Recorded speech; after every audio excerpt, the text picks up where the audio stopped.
সুপ্রভাত বন্ধুরা, তোমরা সবাই কেমন আছো? আমি কিন্তু তোমাদের ভালোবাসায় অনেকটা ভালো আছি। দেখুন, আমার শাশুড়ি মা এখানে আলুকে গ্রেট করে শুকনো করতে দিয়েছে, কারণ আজ আমাদের বাড়িতে ঝুরি আলু ভাজা হবে। চলো তোমাদের সাথে শেয়ার করি।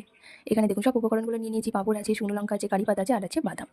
ভাজা পাঁপড়টা এখানে ভেজে নিতে হবে, তার জন্য কড়াইতে কিন্তু তেল বসিয়ে দিয়েছি। পাঁপড়টা এখানে ভাজবো। দেখুন পাঁপড়টা ভাজা হয়ে যাচ্ছে।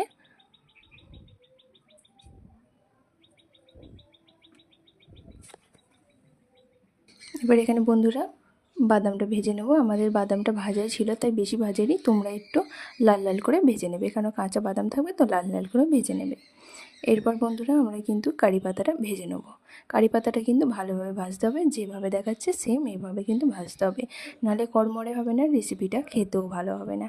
কারি পাতাটা কিন্তু ভালোভাবে ভেজে নিতে হবে। গরম তেলে ভালোভাবে কারি পাতাটা ভাজা হয়ে যাচ্ছে। দেখুন বন্ধুরা, কত সুন্দরভাবে কারি পাতাটাকে ভাজা হচ্ছে।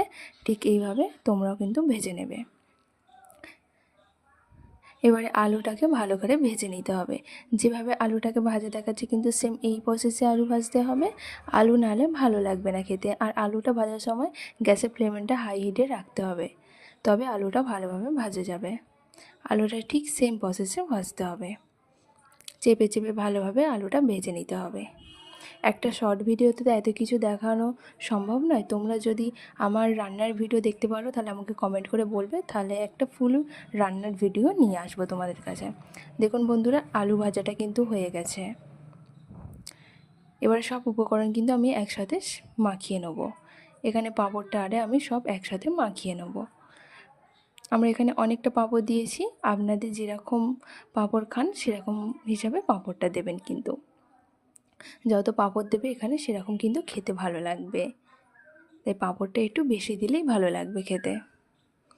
এখানে দেখুন কারি পাতা আর এই সব ভাজা উপকরণগুলো আমি দিয়ে দেবো। বাদামটা ফার্স্টে দিয়ে দিলাম। এবারে কারি পাতাটা দিয়ে দেবো। কারি পাতাটা হাতে একটু ম্যাশ করে দেবেন, তবে ভালো লাগবে। লঙ্কাটাও হালকা ম্যাশ করে দেবেন, তবে কিন্তু ভালো লাগবে। এখানে বিট নুন দিয়ে দেবেন একটু, তবে কিন্তু ভালো লাগবে খেতে, নাহলে কিন্তু আলুলো লাগবে খেতে। দেখুন আমি ভালোভাবে মাখিয়ে নিচ্ছি। আমার রেসিপি কিন্তু একদম তৈরি। যদি তোমরা আমার রেসিপি দেখতে চাও তাহলে প্লিজ কমেন্ট করবেন।